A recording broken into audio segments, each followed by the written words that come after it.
بالله من الشيطان الرجيم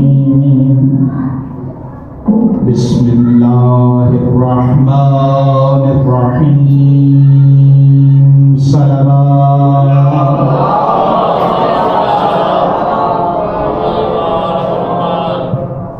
الحمد لله الذي جعلنا من المتمسكين بولاية أمير المؤمنين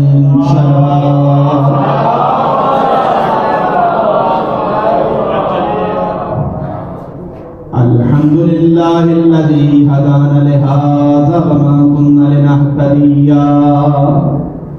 لولا أن هدانا الله لقد جاءت رسل ربنا بالحق والصلاة والسلام على أشرف الأنبياء والمرسلين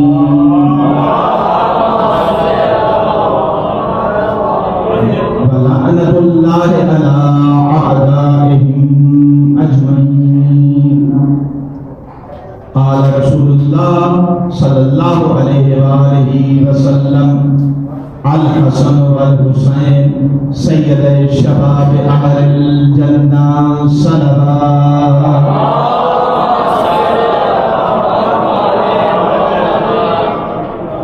خداوند متعال کا لطف و کرم ہے کہ اس نے ہمیں اشرف المخلوقات بنایا. اس سے بھی بڑا اس کا احسان ہے کہ اس نے ہمیں مسلمان بنایا. اس سے بھی بڑا اس کا احسان ہے کہ اس نے ہمیں شیعہ اثنا عشری بنایا. اور اس سے بھی بڑا احسان ہے کہ ہمارا 12واں ابھی زندہ ہے.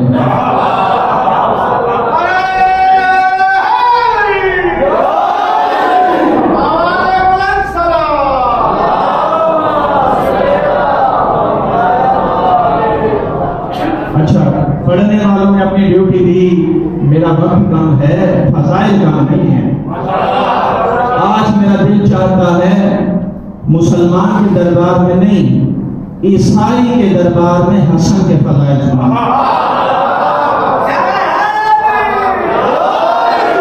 ایسے نہیں سناؤں.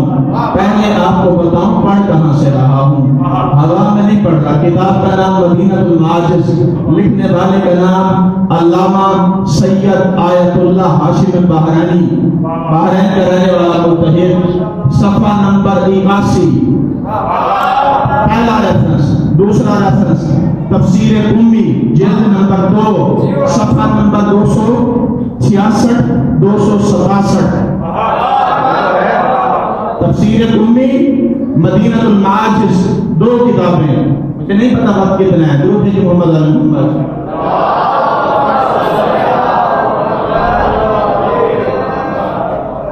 آپ کے سامنے میرا وعدہ ہے کہ عیسائی کے دربار میں حسن مولا کے فضائل، مسلمان کے دربار میں نہیں، عیسائی کے دربار میں.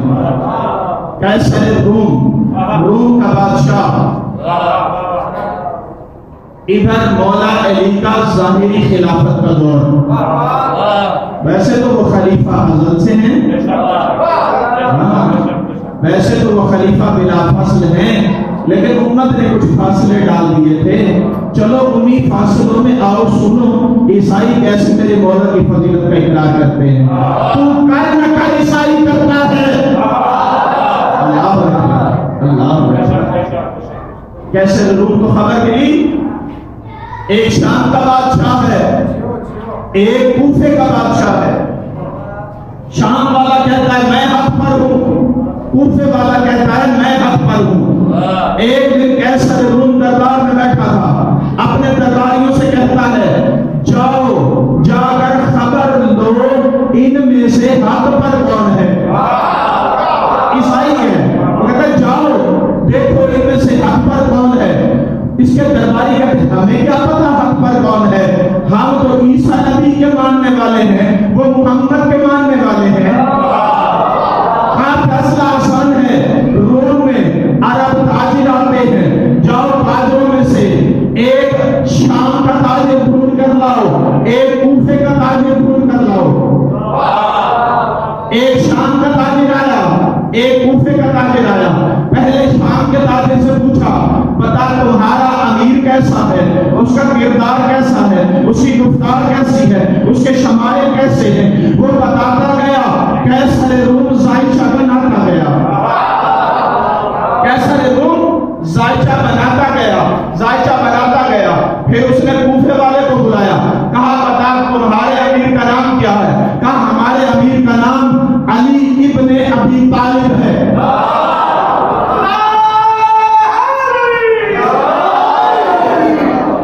علی ابن ابی طالب ہے، بتا اس کے شمائل کیسے ہیں، بتا اس کا کردار کیسا ہے، بتا اس کی گفتار کیسی ہے۔ بس یہ بتاتا گیا، ذائچہ بنانے والا بناتا گیا، ادھر سے یہ بھی ذائچہ بنا، ادھر سے یہ بھی ذائچہ بنا۔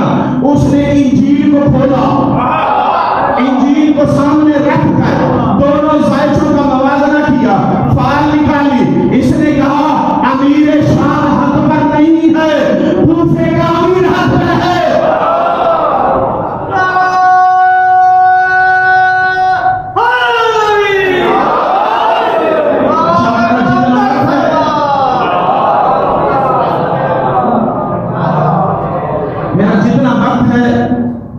اپنے وقت کے اندر شاید میں اگر یہ واقعہ پورا بھی کر لوں تو بڑی بات ہوگی۔ میں تو آج وہ واقعہ ڈھونڈ کے لایا تھا، کتابوں کے ریفرنس، صفحہ نمبر اور صدر نمبر بھی بتاتا ہوں، سائٹ بھی بتاتا ہوں۔ ہاں آج حسن بولا گے، کہتے ہیں حسن بولا گے فضائل نہیں پڑھتے۔ آپ ہمیں پرمٹ دو، جلوسوں کی اجازت دو، آپ ہمیں مجلس کی اجازت دو، ہم حسن کے ایسے فضائل پڑھیں گے تمہارے آباء و اجداد نے بھی نہیں سنے۔ اللہ اکبر۔ فائل نکل گئی، فائل نکلی۔ قیصر روم جو عیسائی مذہب کا ہے، انجیل سے بات کرتا ہے، اس نے کہا جو امیر شام ہے وہ حق پر نہیں ہے، کوفے کا امیر حق پر ہے۔ پھر اس نے دو خط لکھے، ایک خط اس تاجر کو دیا، دوسرا خط اس تاجر کو دیا۔ امیر شام کو خط لکھا، اگر تو جانتا ہے کہ حق پر ہے تو اپنے کسی قریبی کو بھیج، میں اس سے بات کروں۔ ادھر علی کو خط لکھا، کہا اگر آپ سمجھتے ہو کہ حق پر ہو تو اپنے قریبی کو بھیجو تاکہ میں اس سے گفتگو کر سکوں۔ ادھر خط امیر شام کے پاس آیا، اس نے یزید کو روانہ کیا، ادھر خط علی کے پاس آیا، اس نے حسن کو روانہ کیا۔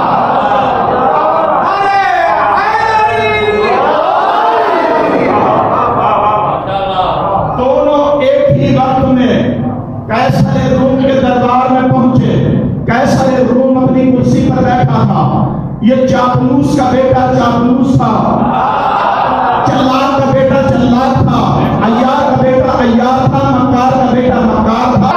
یہ دوڑا، اس نے جا کر قیصر روم کے پیشانی پہ بوسہ دیا، پھر ہاتھوں کا بوسہ، اور جا کر کرسی پہ بیٹھ گیا۔ ادھر حسن متقی امام کا متقی بیٹا، امام کا امام بیٹا، رسول کا ولی بیٹا، زہرا کی گود کا پالا بیٹا، آیہ مبارکہ کی روح سے محمد کا بیٹا، اللہ اکبر، آیت جن کے گھر پہ نازل ہوتی رہی ہے ان کا بیٹا، جو ہے جن کی چٹیاں جبرائیل پیسا رہا ان کا بیٹا، جن کی جھاڑو میکائیل آ کر دیتا رہا ان کا بیٹا۔ اللہ اکبر۔ میرے مولا نے جیسے دربار میں قدم رکھے، میرے مولا نے سب سے پہلے اللہ کی حمد کی، پھر محمد پر درود بھیجا، اور اس کے بعد ایک بڑا قیمتی جملہ کہا، وزنی جملہ کہا حمد ہے اس پروردگار کی جس نے مجھے مجوسی نہیں بنایا، جس نے مجھے عیسائی نہیں بنایا، جس نے مجھے نصرانی نہیں بنایا، جس نے مجھے گائے پرست نہیں بنایا، جس نے مجھے سورج پرست نہیں بنایا، جس نے مجھے چاند پرست نہیں بنایا، بلکہ جس نے مجھے حق پرست بنایا۔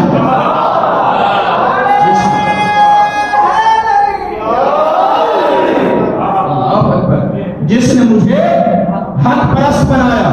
اور اس کے بعد میرا حسن مولا جا کر کرسی پہ بیٹھ گیا۔ قیصر روم نے یزید کو بلایا، کہا تم سمجھتا ہے تیرا باپ حق پر ہے؟ اس نے کہا ہاں میں سمجھتا ہوں میرا باپ حق پر ہے۔ کہا وہ جو مسند رسول پہ بیٹھا ہے مسند رسول پہ بیٹھنے کے اہل ہے؟ اہل ہے۔ کیا وہ ولی امر مسلمین ہے؟ کہا پھر جو کسی نبی کا مسیح ہوتا ہے اس کے علم کا بھی وارث ہوتا ہے۔ جو سو نہیں گئے وہ اس کے علم کا بھی وارث ہوتا ہے۔ ابھی پتہ چل جاتا ہے اس نے حکم دیا جاؤ خزانے میں جو 313 صندوقچے پڑے ہیں وہ صندوقچے اٹھا کر لاؤ۔ 313 صندوقچے آئے، ہر صندوقچے میں ایک مورتی تھی۔ اس نے پہلا صندوقچہ کھولا، کہا پتا یہ مورتی کس کی تصویر ہے؟ کہا نہیں پتا۔ دوسری نہیں پتا، تیسری نہیں پتا، چوتھی نہیں پتا۔ 313 پولیس کو کچھ پتا نہیں تھا۔ کہا بتا پھر بندوں کا رزق کہاں سے آتا ہے؟ کہا مجھے نہیں پتا۔ کہا مومنین کی روحیں کہاں جاتی ہیں؟ کہا نہیں پتا۔ کہا کافروں کی روحیں کہاں جاتی ہیں؟ کہا نہیں پتا۔ جب اس کے لب خاموش تھے، اسے کچھ پتہ ہی نہیں تھا، پھر کس خلیفہ کا بیٹا تھا؟ بٹھا دیا، کہا حسن تیری باری۔ میرے مولا حسن نے ردائے امامت کو سنبھالا، جلالت امامت چہرے پر تھی، سامنے آ کر کھڑے ہوئے اور کھڑے ہو کر کہا کیسر روم پوچھ، انجیل سے پوچھے گا انجیل سے جواب دوں گا، زبور سے پوچھے گا زبور سے جواب دوں گا، قرآن سے پوچھے گا قرآن سے جواب دوں گا، اگر اللہ نے چاہا تجھے انجیل سے بھی جواب دوں گا، زبور سے بھی قرآن سے بھی پوچھ۔ اس نے پلٹ کر قیمتی جملہ کہا، اس نے پلٹ کر وزنی جملہ کہا۔ اس نے کہا حسن میں نے انجیل سے فال نکال لی تھی، فیصلہ ہو گیا تھا، یہ میں نے یزید کو اس لیے پہلے بلایا تاکہ اسے پتا چلے جو کچھ یہ نہیں جانتا تو جانتا ہے، جو کچھ اس کا باپ نہیں جانتا تیرا باپ جانتا ہے۔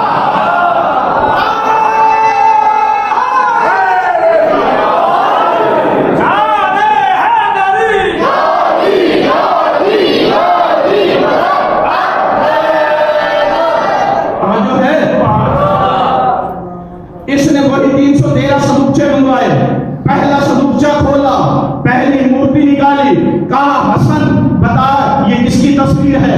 بس جیسے حسن مولا نے نگاہ کی، کہا یہ ابو البشر حضرت آدم کی تصویر ہے۔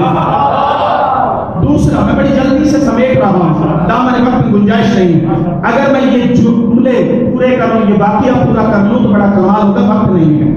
دوسری، کہا یہ مسلمانوں کی اماں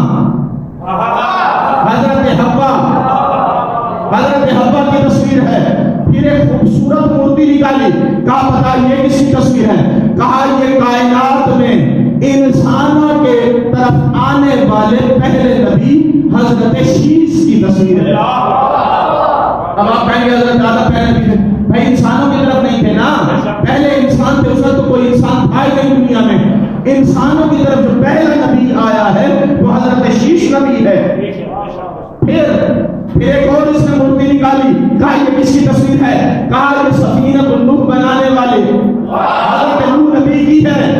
میں جلدی سے سمیٹ رہا ہوں، شیش نبی کے بارے میں اس نے کہا تھا شیش نبی کی ہے جس نے 1040 سال زندگی کی۔ نوح کی باری آئی، اس نے کہا یہ ہمارے جد نوح کی ہے جس نے 2500 سال زندگی کی، 950 سال تبلیغ کی۔ پھر اور مورتی نکلی، اور مورتی نکلی، کہا یہ ہمارے دادا ابراہیم کی صورت ہے جس کے چہرے اور پیشانی کو اللہ نے کشادہ کیا تھا۔ اللہ اکبر اللہ اکبر۔ پھر اسماعیل، پھر یعقوب، ایسے مورتیاں نکلتی گئی۔ اس کے بعد اس نے کہا حسن کا امتحان لوں، اس کے بعد اس نے نبی کے وصیوں کی مورتیاں نکالنا شروع کی۔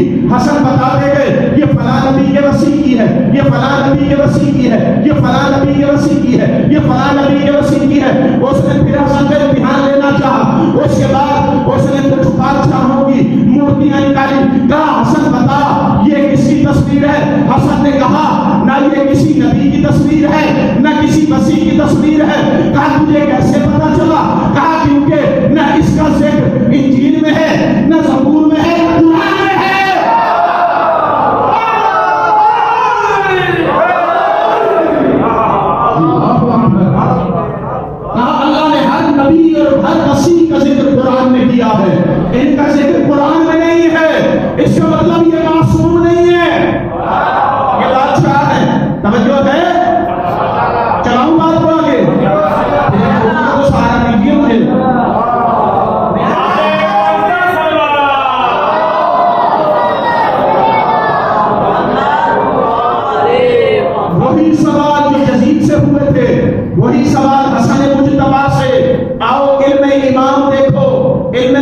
کے وارث دیکھو، قرآن کے وارث دیکھو، انجیل کے وارث دیکھو، زبور کے وارث دیکھو،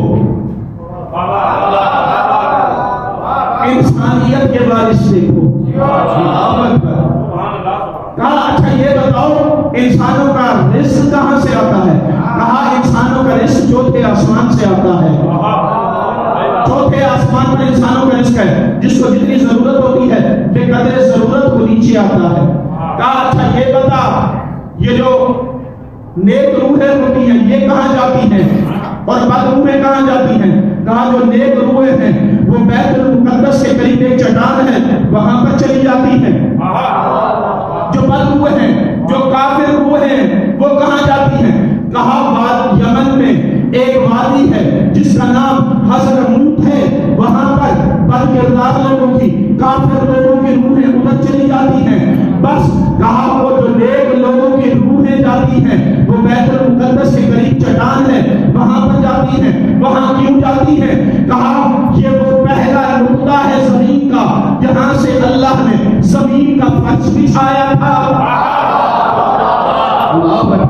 زمین کا فرش بچھایا تھا۔ کہا جب قیامت کا دن ہوگا اللہ نیک اور بد روحوں کو بیت المقدس کی اسی چٹان کے قریب اکٹھا کرے گا۔ چٹان کی دائیں طرف ہوں گی نیک روحیں، بائیں طرف ہوں گی بد روحیں، کافر روحیں۔ جیسے ہی اللہ کی طرف سے فیصلہ ہوگا وہ جو رائٹ سائڈ پہ ہوں گے، دائیں طرف ہوں گے، اللہ اپنی جنت کو ان کے قریب کر دے گا، وہ جنت میں داخل ہو جائیں گے۔ جو بائیں طرف ہوں گے اللہ زمین کے ساتھ میں طبق کو اتنا گرم کرے گا کہ وہیں پر ان کے لیے جہنم بن جائے گی۔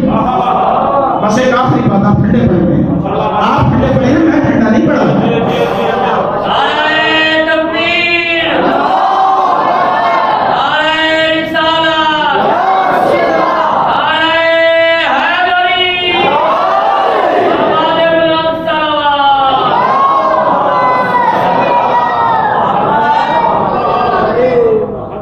کہا یزید ایک آخری بس یہ آخری بات کر کے، کیونکہ مجھے آج مسائل تھوڑے لمبا پڑھنے ہیں، کیونکہ مجھے مولا حسن کا زخمی جنازہ برآمد کرنا ہے، مسائل پہ نہیں آیا ابھی۔ کہا یہ سارے سوال تو میں نے یزید سے بھی کیے تھے، لیکن ایک سوال اور کرتا ہوں جس سے آپ کی فضیلت ثابت ہو۔ کہا زمین پہ آنے والے 7 ایسے جانداروں کے نام بتائیں جو رحم مادر میں نہیں رہے، جو ماں کے پیٹ میں نہیں رہے، جن کی پرورش ماں کے پیٹ میں نہیں ہوئی۔ میرے حسن مولا نے پلٹ کر کہا یہ بھی کوئی سوال ہے؟ 7 چیزیں، ان میں سے 2 انسان تھے، ایک جن تھا، 4 جانور تھے۔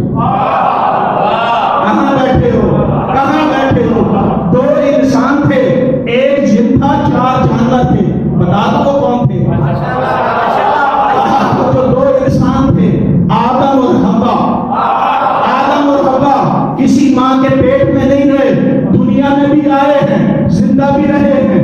وہ جو ایک جن تھا وہ ابلیس تھا، وہ ابلیس تھا۔ 4 جانور کون سے تھے؟ 4 جانور۔ کہا آدم اور حوا کے جو 2 بیٹے تھے حابیل اور قابیل، قابیل نے حابیل کو قتل کیا۔ جب قتل کر لیا تو اسے سمجھ نہیں آ رہی تھی میں اپنے مقتول بھائی کی لاش کا کیا کروں۔ اللہ نے 2 قوموں کو بھیجا تھا، ان کی لڑائی ہوئی تھی، ایک مارا گیا تھا، ایک زندہ رہ گیا تھا۔ جو زندہ رہ گیا تھا اس نے قبر کھودی تھی، دوسرے قبرے کو دفن کیا تھا، اور ان قبروں کو کسی شکم مادر میں نہیں رکھا گیا تھا۔ پہلا جانور۔ دوسرا جانور، کہا جب ابراہیم اسماعیل کو ذبح کرنے لگے تھے، بس اسماعیل کی جگہ پر جو گوسفند آیا تھا، جو مینڈا آیا تھا، وہ بھی شکم مادر میں نہیں رہا تھا۔ بس موسیٰ جب دربار میں گئے تھے، موسیٰ نے اپنی عصا کو پھینکا تھا، وہ جو سانپ بنا تھا وہ سانپ بھی شکم مادر میں نہیں رہا تھا۔